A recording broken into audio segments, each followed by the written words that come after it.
Salamat po. Sige, manalangin po tayo. Aming dakilang Diyos Ama, salamat po sa gabing ito na muli patuloy na nandito po ang inyo po mga anak upang mag-aral po na inyo pong salita. Pangunahan niyo nga po kami, aming dakilang Diyos, Holy Spirit, kayo po ang aming guro, kami po inyo po mga estudyante. Patuloy na turuan mo po kami na sa ganun Lord, patuloy namin kayo makilala. Patuloy, Panginoon, na kami ay lumago, Father God, sa lahat ng aspeto ng aming buhay, especially Father God sa aming spiritual na pumuhay. Nandoon Lord na kayo po nakakalam ng aming puso't isipan, kaya patuloy po kami nagpapalinis Panginoon nang sa ganun kami maging karapat-dapat Father God sa inyo pong salita. Lord, salamat sa bawat buhay na nandito Panginoon makasama namin.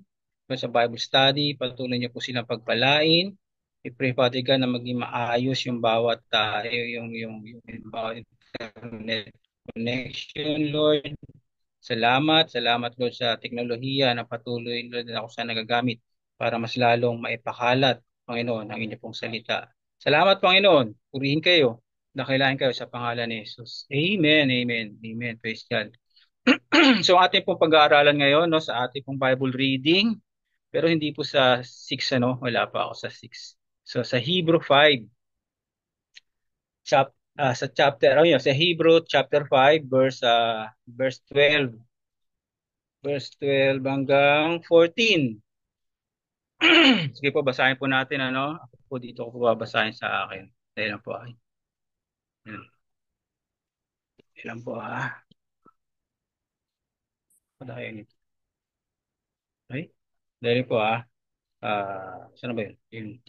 Sige po, Hebrew 5 verse 12 hanggang 14. Sabi dito, dito po ako magsisimula sa ano kasi meron po sa Bible merong 12a tapos merong 12b. So sa 12b po ako magsisimula. Dito po sa may dapat sana eh. No, doon po ako magsisimula. Sabi diyan sa 12b, no, dapat sana'y kumakain na kayo ng matigas na pagkain. Ngunit hanggang ngayon, gatas pa lamang ang inyong kaya. Ang sanggol pa ay nabubuhay sa gatas at kulang pa sa kaalaman sa salita ng katwiran. Ang matigas na pagkain ay para sa may sapat na gulang at marunong nang kumilala ng mabuti at masama. Amen. Praise God. Pagpalain pong salita ng Panginoon. Ano. Alam niyo po about po ito sa ano no sa tawag dito yung word na ano maturity. Yan, no? As a Christian, dapat po tayong mga Kristiyano, no? Nagmamature po talaga tayo, no? At minsan nga nasabi ko sa isang kapatid ano, yung level na maturity ng isang Kristiyano. Alam niyo po no, yung yung level kasi po ang bawat Kristiyano po no may level ko. Minsan may tinatawag tayong level of faith, di ba po ba? Kasi dapat yan kailangan na exercise yung faith. Ito naman po yung maturity bilang isang Kristiyano no. Yung level of faith po no, yung level of maturity ng isang Kristiyano po no, nakikita yan, no, nakikita yan pag yung halimbawa may biglaang nangyari. Yan, na pagkakataon sa kanyang buhay. No, ganoon din halimbawa sa pamilya, at ganun din po sa church, no? Yung maturity level ng isang church, ano, nakikita 'yon, na-expose 'yan kung saan kung paano natin o kung paano hinahandle ng church, no, yung bawat test na nangyayari sa mismo sa loob ng church, ano? Yung mga problema, so paano ba yung hinahandle, no? Lalo na po sa isang church. At alam niyo po, yung church po natin, ano, katulad ng Israel, kung paano siya binobomba ngayon, no, ng mga kalapit bansa, no, na salungat sa Israel, ganun din po ang church natin, no? Bombarde talaga, binobomba talaga yan ng mga alam niyo po ng mga kaaway, no, ni Satanas pati ang ano pangalan to, ang masakit po nito no, minsan nandoon na sa loob ng church. Nandoon na mismo sa loob ng church. At ganun po 'yun. Na-expose yung maturity ng church pag may mga ganitong pangyayari na dumadaan po tayo sa test, no, paano to hinahandle, no? Paano to hinahandle? At dito po kasama po siyempre yung mga bawat miyembro, no, yung bawat pastors, leaders, no? Kasama po diyan. At masasabi natin ano, yung maturity ng ating buhay na may measure na may measure po yan ano, nasusukat yan sa kapasidad. Yan. Bilang isang Kristiyano, kung paano ba siya magre-respond no? Effectively sa mga problema. No, bilang isang Kristiyano, masusukat yung maturity level natin sa pamamagitan ng kapasidad kung paano ba natin nakakayanan, no? Effectively ganun po. Doon po nasusukat yan. Ay po nasusukat isang level ng isang Kristiyano, no? O yung kanyang maturity hindi na nakikita. Eh syempre, pag halimbawa nasa maayos na kalagayan siya or nasa ano siya in good times, hindi po makikita yun. Syempre, nasa maginhawang kapamaraanan niya, o magandang pamumuhay. Hindi talaga doon makikita yan. So makikita yung pagiging mature ng isang Kristiyano, no? Pag yung something na merong nangyari na hindi mo inaasahan. Na biglang nangyari, hindi mo inaasahan pero biglang nangyari. Paano natin ito i-handle bilang isang Kristiyano and as a church? So yan, so yan po yung pag-aaral po natin dito, no? Sa Hebrews 5. Dito po kung babasahin pa po natin ito mula doon sa 1, dito po yung katulad nga po dito, no? Sabi dito sa 5, hindi ko na binasa yung A, no? Dapat although basahin ko po, no? Dapat sana yung mga tagapagturo na kayo, subalit nga ngayon kailangan pa kayong turuan ng mga panimulang aral. So ito po yung mga Hudyo na kung saan sinasabi ni Paul na matagal na kayong Kristiyano, no? Dapat itong mga ganitong mga katuruan, lalo na sa 6 ano, na kung saan ay dapat iniiwanan nyo na yan, mag-mature na kayo, di ba po ba? I believe tayo naman, nung tayo dati na sa isang reliyon, nung nag-mature tayo, nakilala natin ano, yung katotohanan, iniwanan natin yung mga ganong paniniwala o mga kaugalian. So, dapat yung isa yun sa kapamaraanan na tayo nagmamature. So, sabi po dito no sa Hebrew 5:12b, sabi diyan, dapat sana'y kumakain na kayo ng matigas na pagkain. Ngunit hanggang ngayon, gatas pa lang ang inyong kaya, no? Sabi po sa First Peter 2:2, sabi po doon, ni-remind po tayo ni Paul. Ano po sabi doon sa First Peter? First Peter 2:2. Sabi po diyan, no? Gaya ng sanggol, kayo manabik sa dalisay na gatas na espiritual upang lumago kayo sa pananampalataya hanggang makamtan ninyo ang ganap na kaligtasan. So ito, niriman tayo ni Peter na lahat tayo po no, dapat manabik tayo sa gatas, no? Hindi po masama na siyempre itong gatas na sinasabi dito, no? Sinasabi do balik po tayo sa Hebrew 5:12. No, pero tayo bilang isang Kristiyano, oo, kasi bagong Kristiyano tayo, nandun tayo parang baby, di ba? So kailangan talaga natin ng gatas, yun nga yung sinabi doon ni Peter.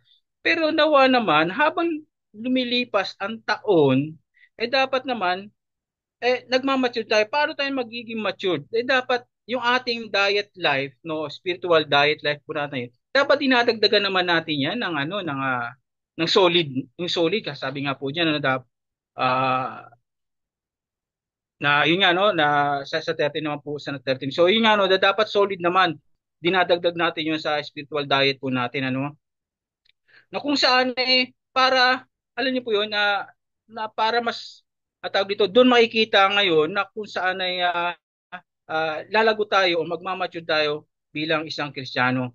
Kaya nga sabi doon sa ano no sabi po doon sa 1 Corinthians 3:13, 1 Corinthians 3.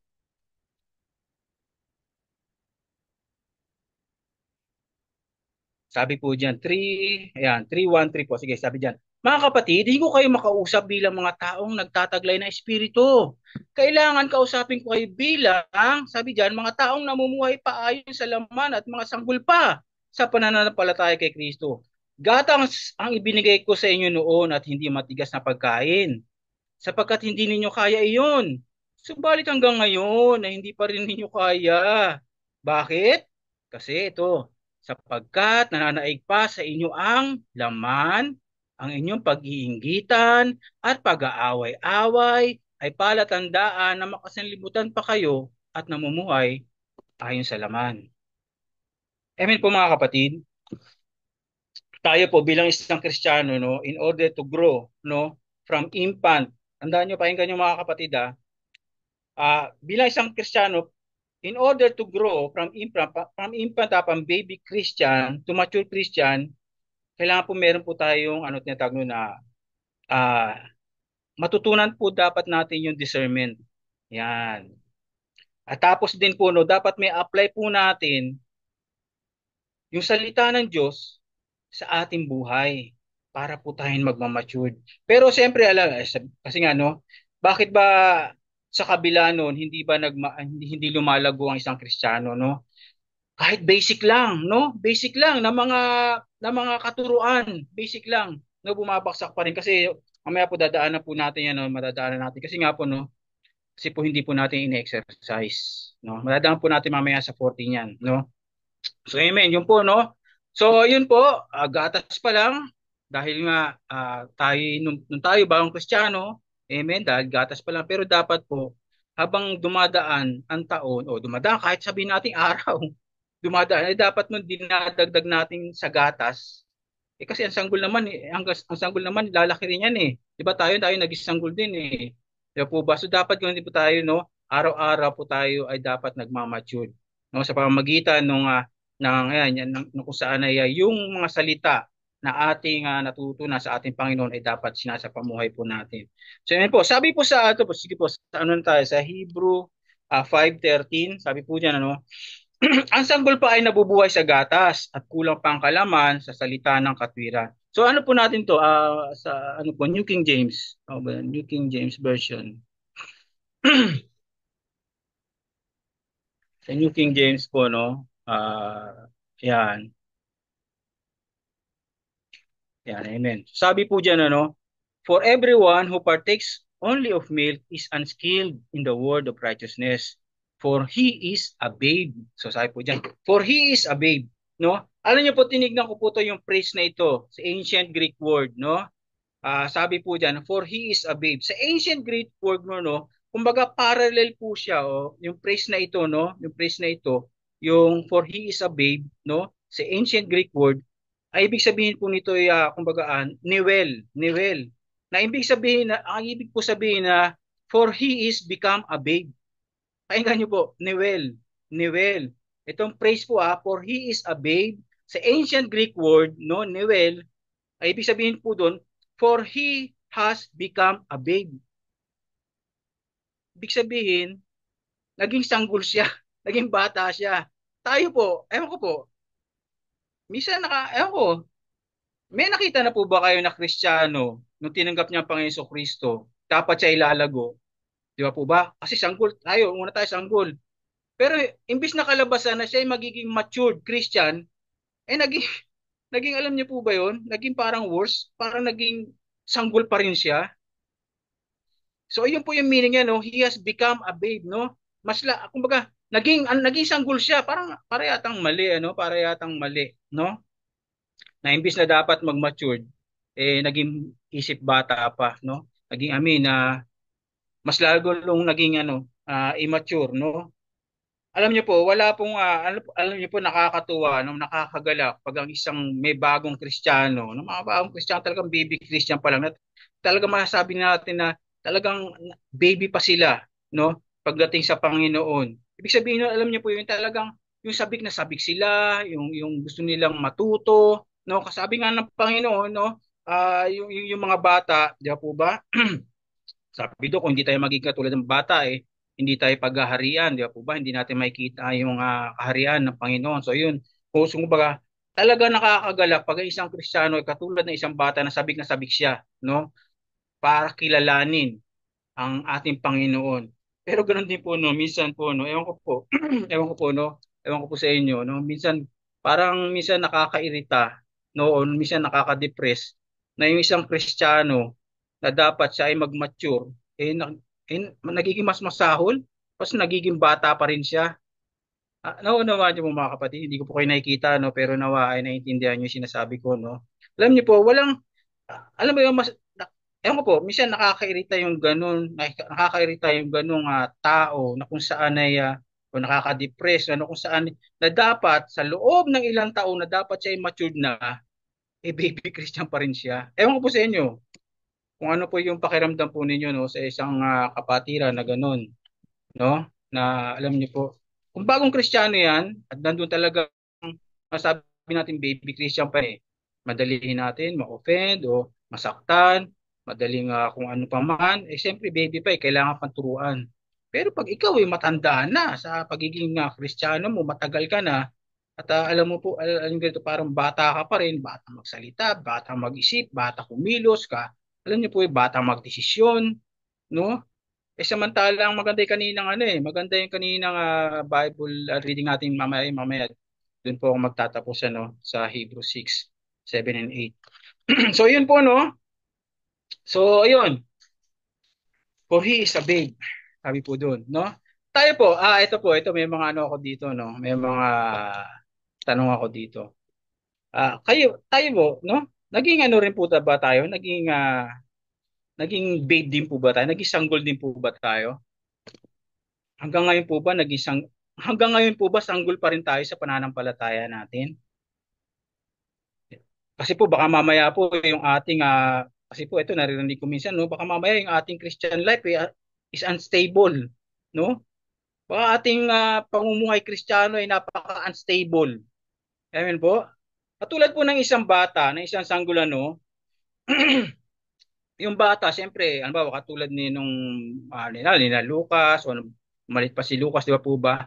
So yan, pag kinarga yan, maraming natutuwa. So parang pinapasa-pasa. Alam niyo po yun? Parang gano'n, ano? Alam niyo po, minsan parang ganyan din po yung mga sanggol pa sa pananampalataya. Alam mo yun, yung papasa-pasa. Kumbaga, bro, turuan mo na nga to si ano, ewan ko hanggang ngayon, hindi pa rin matututo. Tapos binigay ito sa kapatid, tinuruan. Nagsawa na si kapatid, kapatid, turuan mo nga to si ano, hanggang ngayon hindi pa rin matuto. Alam niyo, parang ganun, papalit-palit, kasi nga hindi nga po, ewan ko ano pong dahilan. Sabi po sa Ephesians 4:14, puntahan po natin. Ephesians 4:14. Sabi po dyan sa RTPB, sabi po dyan, nasa gayon hindi na kayo maging tulad, ito po, nasa gayon hindi na kayo maging tulad sa mga batang madaling matangay, sari-saring aral, hindi na tayo maligaw ng mga taong nahangad ay dalhin tayo sa kamalian sa pamamagitan ng kanilang kautusan at panlilinglan. Alam niyo po yun? Yung, hindi ka, yung alam mo yun, yung ito sinabi nito, ito yung narinig mo, ay, kung ano. Tapos may narinig ka na namang iba, ay, tama nga, ito ata yun ah. Yung something ganun. Alam mo, kasi nga unstable nga, kasi unstable yung ating pananampalataya, unstable yung ating karunungan sa Panginoon. Ganun po nangyayari, no? Unstable. At ito pa, ano? Maaring tayo minsan ay talaga sanggol pa rin sa pananampalataya dahil maaring meron tayong ah ato, andyan po anin ko lang yung tamang word, sabihin ko lang sa asawa ko.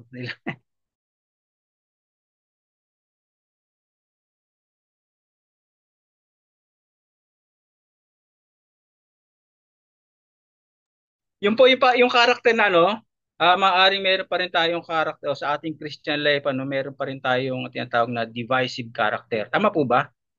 Divisive character. Na kung saan ay tayo yung nagiging sanhi ng division. Mga kapatid, pakinggan nyo ba? Kahit dun sa mga nakakapanood sa FB Live. Ano ba yun? Sanggol pa rin sa pananampalataya dahil meron pa rin tayong character na divisive na nagiging dahilan tayo ng pagkakabahabahagi. Katulad po ng isang bata, no? Katulad po ng isang sanggol, kita nyo po, sa bawat sanggol po, no, hindi mo pe, dapat sa isang sanggol, sa isang bata, isang crib. Hindi mo pwedeng pagsamahin yung dalawa, tatlong sanggol o bata, no? Sa isang crib. Dahil magkakagulo sila, no? So, ang nangyayari, so yun po, no? Sa isang bata, nasabi natin na kung saan, isang bata, sa isang crib, no? Sa isang spiritual na sanggol pa rin, ano, maaari tayo po, ano, na nandoon na sabihin natin, ganun pa rin tayo, no? Na nandito ako sa isang denomination, ito lang ako, dito lang. Nandito ako sa isang grupo, nandito ako sa isang ministry, dito lang ako. Wala akong pakialam sa inyo, dito ako. Something ganon. This is my ministry. This is my church. This is my group. This is my. So something ganun. So isang bata parang ganun, no? Hindi mo pwede kasi hindi mo talaga pwede pagsamahin sa isang ang halimbawa tatlong bata, mag-aagawan sila. Sasabihin na ito sa akin to. Minsan ganyan po tayo no, mga Kristiyanong bata pa rin, no? Kung maaring Kristiyanong sanggol pa rin daw, sanggol pa rin tayo sa pananampalataya kasi minsan ano po yun, minsan na tawag dito, natatangay tayo, nadadala lang tayo, no? Alam ba, parang na starstruck tayo no sa mga ano ba sabi ito, mga sikat na mga speaker, mga sabihin natin Christian celebrities na, yan yung mga ganyan. So katulad ng isang sanggol, ya po ba? Pag medyo bago sa kanyang paningin, ya po ba? So parang talaga mapopokus siya doon, no? Parang magugulat siya o parang yun nga something ganun, ma-starstruck siya. So ganun din po sa isang mga sanggol sa pananampalataya, no? Yung sanggol po, no, nakapokus lang po siya ko, nakapokus po yung isang sanggol po. Tama po ba? Yung mga sanggol, nakatingin lang yan, nakatuon lang yan sa kanyang nanay. Pag iba na yung hawak, although may iba naman bata na kami siya pwedeng hawakan ng iba, pero more on no, ng mga sanggol, mas nakapokus siya sa kanyang nanay. Doon lang siya nakatingin. At ayaw niya na may hahawak sa kanyang ibang, sabihin natin, tao, no? Pag may humawak na ibang tao yun, iiyak na. So gusto niya sa nanay. Yun po yung mga bata pa, yung mga sanggol. Pero pag sa spiritual na sanggol pa rin ano, ganyan po yung nangyayari na kung saan ay mas gino-glorify po yung mga baby Christian no, itong spiritual babes yung mga ano no, yung mga tao no, doon sila na nakapokus sa tao na yun. Kasi sikat yun eh. Magaling magsalita, magaling tawag dito, magaling mag-dialogue, magaling tawag dito, mag-deliver ng salita. So doon na lang siya nakapokus sa tao na yun. At wala na siyang pakialam sa iba. So ganyan po minsan ng mga baby Christian, mga ano, na spiritual base. Sabi nga po diyan, katulad po sa 1 Corinthians 1:2. Ito po yung isang example. 1 Corinthians, 1 Corinthians 1, 12 pala, sorry, 12. 12. Sabi sa 12, ano, ito ang tinutukoy ko. May nagsasabing kay Pablo ako, may nagsasabi naman ako'y kay Apolos, may iba pa rin nagsasabing kay Pedro ako, at may iba naman nagsasabing ako'y kay Kristo. Yan. Ano po ba? May mga ganun na lalo po siguro sa atin sa church. Dito sa church, sa JCM, ang daming pastor. Yan. Diyan natin makikita yung mga baby Christian pa rin. Ako kay Pastor Negs, ako kay Pastor Dave, ako kay Pastor Jimmy, ako kay Pastor Mario, ano niyo po yun? Diyan natin makikita. Diyan may expose na kung baby Christian pa rin talaga tayo. Amen po ba mga kapatid? Naunawaan niyo po ba? So ayan ano, maaari tayong ano pa rin, maaari nga tayo baby Christian pa rin kasi alam niyo po no, maaari ang ating spiritual life tulog ng tulog. Yan, antok na. Ay, alam mo yung tulog ng tulog sa pansitan. Katulad po ng isang bata, katulad po ng isang sanggulan po, talagang ang nais niya ng sanggol na yan ay lagi matulog. Alam naman po natin yan, di po ba? Pero alam niyo po, bilang sa isang Kristiyano, meron din pong mga ganyan eh, yung mga baby Christian pa rin, no? They spend more time spiritually, asleep, natutulog. Sabi po sa Romans 13:11, Romans 13:11. Sabi po dyan, gawin ninyo ito dahil alam ninyo ang panahon na upang gumising kayo. Ang pagliligtas sa atin na higit na malapit ngayon kaysa noong tayo unang sumampalataya sa Panginoon. Amen. So sabi rin po sa Matthew 5:25, Matthew 25, so kahit din na po natin puntahan, ano, ito po yung 10 virgins. So, limang matatalinong birhen, no? Limang hangal na birhen, no? Di ba po ba yung mga ayun na hindi sila nag-ipon ng kanilang oil. So kasi nga tutulog-tulog. So ayan po no. Maaari din po no, hanggang ngayon tayo sanggol pa rin sa pananampalataya dahil nandun pa rin na alam niyo po yun, may pagka mapili pa rin tayo. May pagka mapiling Kristiyano o makulit na Kristiyano no sa sa ating kapwa no. Yung isang bata po, no, isang baby, no, masabi natin na makulit talaga yan. O bata, no, mga bata, lalo na anak ko, nung 2, 3, 4, talaga naman, malikot. Yan, malikot. Yan, makulit, no. Although siyempre natural yan sa bata makulit Makulit, malikot.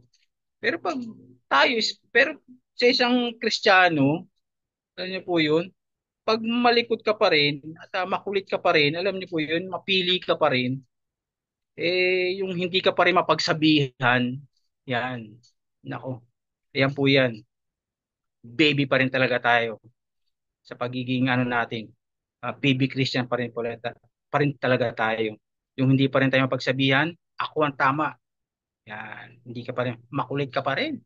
Makulit pa rin tayo, no? So yan po yan. So yan yung mga example na kung saan I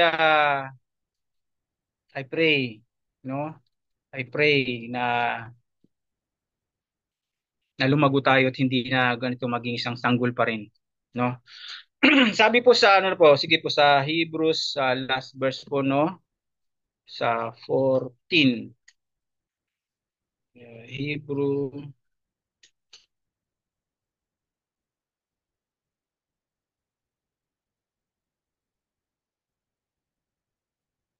ano? Ay po. Hebrews 5:14, ayan. Ay po dito yung last. Happy dyan, ang matigas na pagkain ay para sa may sapat na gulang at marunang kumilala ng mabuti at masama. Amen. So ano po natin to, no? Tawag dito. Ano na po natin? New King James po. New King James. Kasi meron lang po akong gustong i-emphasize, no? Yan. New King James. Yan. Sabi po dito, no? But solid food belongs to those who are to those who are of full age, that is those who by reason of use have their senses, ito po, those who by reason of use have their senses exercised to discern both good and evil. So ito po yun, ano, kaya minsan po na-fail po tayo, no, yun nga, na-fail po tayo na hindi po tayo nagmamature sa Kristiyano kasi po hindi natin na-exercise, no? Ito po yung katulad nga kanina, ito yung discernment at lalo na po ito yung mga senses, no? Katulad po ng ano, no? Katulad po sa human senses po natin, may 5 po tayong senses. So ganun din po sa ating spiritual, no? Meron din po tayong spiritual senses, no? Halimbawa ito sa number 1, no? Nilagay ito. Meron po tayong spiritual sense of taste. Yan. Puntahan po natin sa ano? Sa First Peter 2:3. First Peter 2:3. Sabi po dyan sa First Peter 2:3, if indeed you have taste that the Lord is gracious. Amen? Nandiyan na po ba? Tapos sige po. Ayan. If indeed you have tasted that the Lord is gracious, yan, sa First Peter 2:3. At ganoon din po sa Psalms 34:8, taste and see that the Lord is good. I believe, yung iba, I believe, ito, gusto ng asawa ko ito, no? Psalms 34:8. O taste and see that the Lord is good. So, amen. So, yung taste po, ibig sabihin po niya, yun yung ano, ibig sabihin, na-experience natin ng Panginoon araw-araw. Experience, I discern, no? Nare-recognize natin na nandyan siya, no? Yung aware ka, no? Yung aware ka do sa ginagawa ng Panginoon. So, yun po yan, no? Taste. So, yeah, meron po tayong spiritual taste, no? Spiritual sense of taste. Ganon din po, no? Meron din tayong spiritual sense of hearing. So sabi po sa Isaiah 55:3 sa RTPB po, no, sabi po diyan, Isaiah 55:3, ay po diyan, makinig, yan po. Sense of hearing, no? Makinig kayo at lumapit sa akin. Sundin ninyo ako at magkakaroon kayo ng buhay. Amen. Ganun po sabi sa Revelation 2:7, no? Sabi diyan, Revelation 2:7. Ay po diyan, ang lahat ng may pandinig ay makinig sa sinasabi ng Espiritu sa mga iglesia. Sabi diyan, sa mga iglesia. Amen? Kapatid, spiritual po ito ha. Hindi ito, ito is physical. Meron tayong hearing, meron tayong taste. Pero minsan ang tao nawawala yung kanyang sense of taste. Ano, minsan nasisira yan. Ganun din yung may mga tao nabibingi, no? in physical, pero nawa in spiritual, mga kapatid, wag nawa masira ito, no? Kasi po katulad ito, taste, katulad ito, pag ito hindi mo na na-experience, no? Yung kabutihan ng Diyos, wala na, may problema na. Lalo na ito, yung hindi mo na naririnig yung kanya salita. Yan po, no? Ganun din po, no? Meron din po tayong spiritual sense of sight. Yan. Sa mata naman. Sa Psalms 119:18,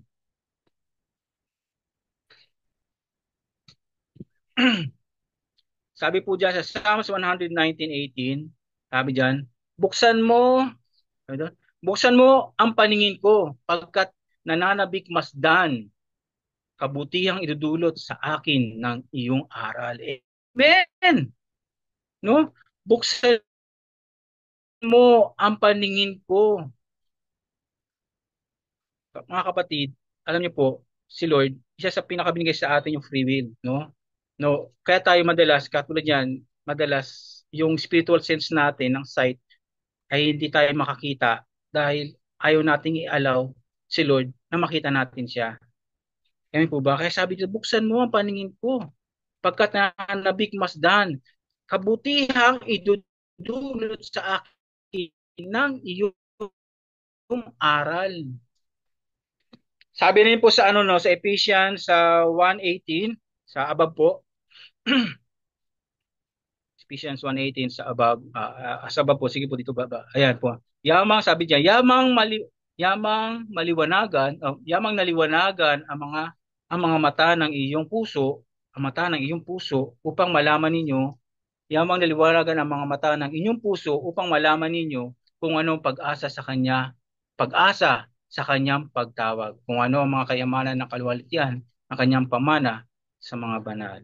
Amen po mga kapatid na nawa naman po ba natin ito? Sight, ito po. Hindi ito makikita ng mga taong walang relasyon sa Panginoon. Pero pag ikaw isang Kristiyano, no, ito po yung spiritual sense of sight. Pero dapat po nakikita po natin ito. Amen? Kung saan yung pag-asa, yung mga tuntuno, walhatian ng kanya pamana sa mga banal. Amen. So yung pang-apat po, no, spiritual sense of smell, yan. Meron po, lima po yan, katulad po ng, parang katulad sa ating katawan. So yung po naman sa spiritual sense of smell, sa ano naman po, no, sa Isaiah, although, inano po ito, no, sa EBR version, Isaiah 11:3, smell naman to, no, sense of smell.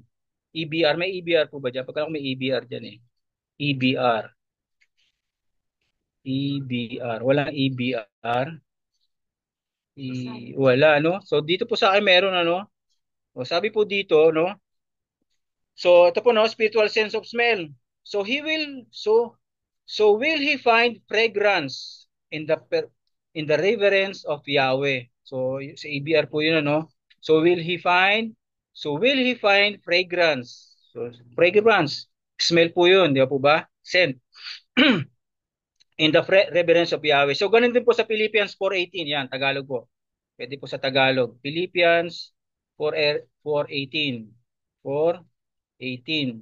Sabi po dyan, ngunit mayroong, sige po, pakibaba ka po ng konti. Hindi ko gaano makita eh. Hindi, i-transfer. Taas ito. Oh, sorry. Yan, sabi dyan, ngunit mayroon ako ng lahat ng bagay at sumasaga ako'y busog, palibhas, tumanggap kay Epaprado ng bagay na galing yun. Ito po, no?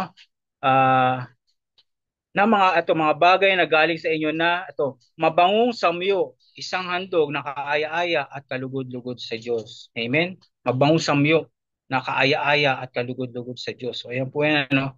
So yung panglima po, meron din po tayong spiritual sense of touch or feeling, no? Sa ano po,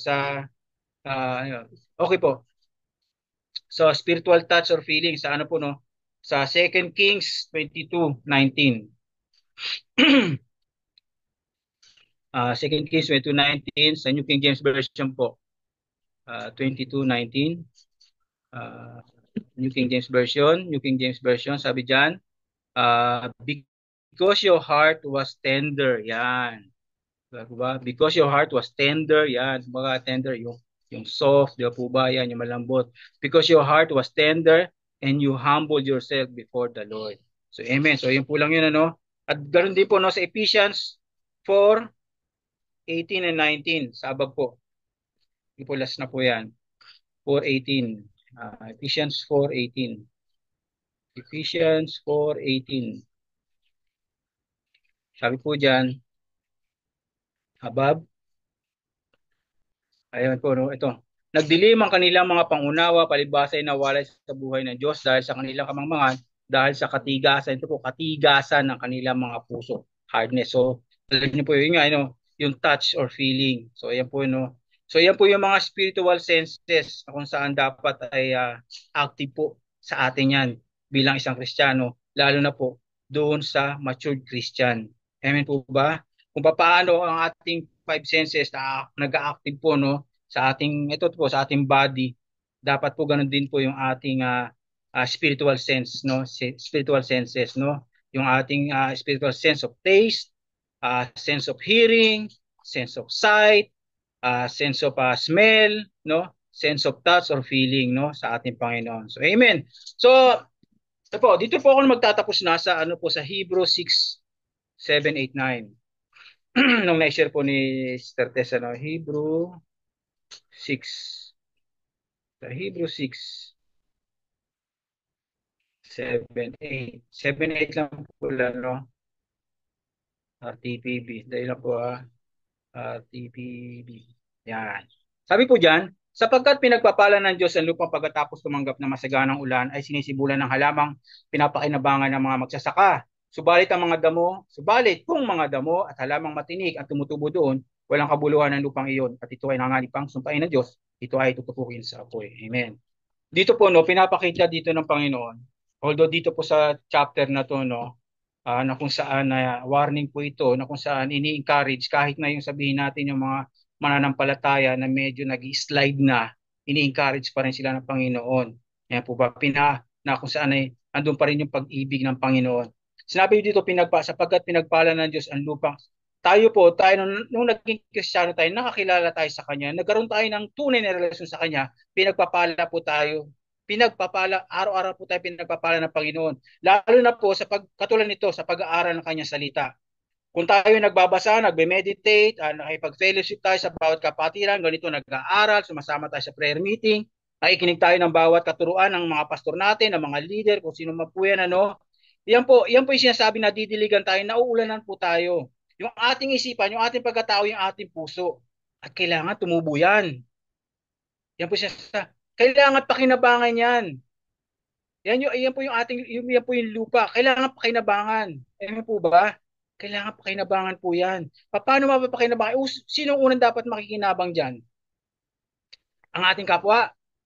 Para maparangalan ng ating Diyos. Katulad po ng isang prutas. Imagine niyo po ang isang prutas. Bakit ba yung isang puno? Puno ng saging, kailangan niya mamunga. Para kanino yung saging na yon? Para kanino yung prutas na yon? Sinong beneficiary nun? Sino dapat mag-benefits nun? Tao. Di po ba? Tao. Ganon din po tayo, no? Bilang isang Kristiyano, kailangan po natin mag-mature, kailangan natin lumago kasi nakarinig tayo eh. Ilang taon na tayo nakarinig ng salita ng Panginoon, ilang taon na tayo nagbabasa, ilang taon na natin na sinasabi na tayo tinuturuan. Pero kung hanggang ngayon pa rin mga baby Christian pa rin po tayo, no? Ano sabi dito? Subalit kung mga damo at halamang matinik at tumutubo doon, nadiligan ka ng salita ng Panginoon, naranasan mo yung kanyang kapangyarihan, naranasan po yung mga bawat miracle, pero sa kabila nun, anong tumubo sa ating puso? No? Inggit, galit, at kung ano-ano pa. Yan po ba? Walang kabuluhan ng lupang iyon. Walang kabuluhan sa Diyos ang puso na iyon. At ano to? At ito ay nanganganib pang sumpain ng Diyos. Ito ay tutupukin sa apoy. Mga kapatid, ano po bang excuse natin? Na kung saan from infant Christian para hindi tayo maging infant Christian. Kumbaga, ano bang excuse ng isang Kristiyano, ng infant Christian para hindi siya maging mature Christian? Ano po ba? Ano po ba yung mga excuse natin? Ano po ba yung mga excuse natin na kung saan ay para hindi tayo maging ang tawag nito, hindi tayo pakipakinabang lalo sa kaharian ng Diyos, no? Para maging productive ang ating buhay Kristiyano. Araw-araw po namimili po tayo. Ang matured Christian, namimili yan araw-araw. Pipiliin niya ba, katulad niya sa 12, na ako ba'y magtuturo na? O hanggang ngayon tuturuan pa rin ako? Ang matured Christian, pipili yan na ako ba, ang isisik ko ba ay unity o yung division? Yan. Ang matured Christian ba, isisik niya ba yan? Isisik niya ba na kung saan kailangan lumalim pa yung kanyang pangunawa at pagkakilala sa Diyos? O magtatamad-tamaran siya at gusto niya ay ma-entertain lang? Mga kapatid, ang matured Christian, araw-araw namimili yan. Namimili. Ang matured Christian, pipiliin niya na kung saan aatin siya sa mga ganitong gawain tuwing Sunday, Bible study, prayer meeting, para lumago siya. Yun ang gusto ng isang matured Christian. Ngayon, kung yung immature Christian, pwede niya pipiliin yun. Gusto niya mag-immature Christian eh. Na magiging dahilan siya, na pababahagi, imbis na unity, magiging dahilan siya. Ewan ko mga kapatid, mamili kayo. Darating na naman ang next year, February, ilang taon na ang JCM? Ilang taon na kayo bilang Kristiyano? Ilang taon na tayo bilang Kristiyano? Matured Christian na ba tayo, mga kapatid? Ano ang pumipigil sa atin para maging matured Christian? At hanggang ngayon, infant Christian pa rin tayo. Ano ba pumipigil? Ang church natin ngayon, no, bombarded ng mga espiritu na kadiliman. Pero kailangan mayroong mga Kristiyanong matured na mag-i-stand para ipaglaban, para i-demonstrate ang kapangyarihan ng Diyos. Kung tayo ay magwawatak-watak, makakagatan, masisira ang ipinundar, mga ginamit ng Diyos. Minsan na i-preach ko sa inyo, 50 years from now, 100 years old na ako. Pero siguraduhin ko hanggat may lakas ako. Ang JCM, na kung saan, ang JCM, na kung saan ginamit ng Panginoon para magbahagi ng salita, mananatili ito. Ewan ko sa inyo, mamili kayo. Matured Christian na ba kayo? O immature Christian pa rin ba tayo? So yun lang po, no? So don't be a Christian in name only. Huwag po tayo maging isang Kristiyano sa pangalan lamang. Make sure po tayo po ay maging mature Christian. Make sure po tayo po ay mamumunga. Amen po. Purihin Panginoon. Sige po, saan po? Manalangin po tayo. Aming dakilang Diyos Ama, salamat po sa inyo pong salita. Purihin po kayo, Panginoon. Purihin kayo, dakilahin kayo. Salamat ko sa pagkakataong ito. Na kung saan ang inyo pong salita ay narinig at maririnig pa siya, Panginoon. Purihin kayo, dakilahin kayo, Panginoon. Holy Spirit, salamat. Lord, yung salita nyo ito, patuloy na sa amin ay magbunga. Lord, maaaring iba sa amin, mga bagong Kristiyano pa lang, pero karaniwan sa akin, Panginoon, matagal na Kristiyano, pero na doon na-expose, Lord, yung level ng pagiging maturity namin. Pag may dumarating sa aming buhay, yung mga sudden changes, Father God, na kung saan hindi namin ni-expect na mangyayari, pero nangyayari ang Panginoon. Doon nalalaman kung gaano na ba kami kamature, Panginoon, bilang isang Kristiyano and as a church, Father God. Ama, alam po namin, ito na yung mga huling panahon na darinig mo kayo. Hindi po namin alam, pero I pray, Father God, na matagpuan niyo po kami na meron pong na matured Christian, Father God, na si Kristo na aming sinasamba ay sentro pa rin ng aming buhay at ng aming church. Purihin po kayo, dakilain kayo sa pangalan ni Jesus. Amen.